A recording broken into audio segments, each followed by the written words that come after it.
عبس وتولى أن جاءه الأعمى.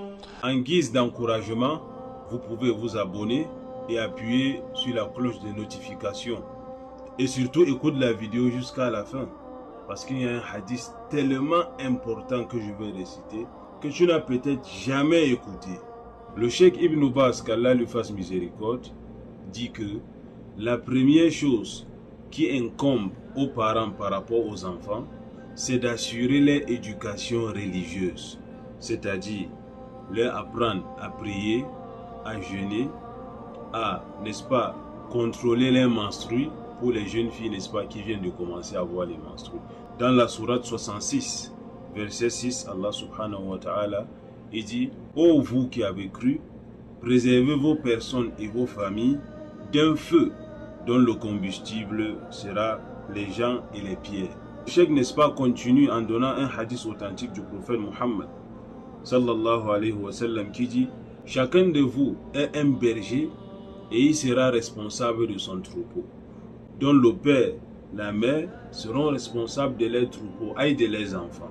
Dans les Fatawa, Su'al wal Jawab, sous le hadith rapporté par Bukhari, hadith 2742, le compagnon Sa'ad ibn Abi Waqqas, lorsqu'il était proche de sa mort, a interrogé le prophète sallallahu alayhi wa sallam concernant son testament, concernant le legs.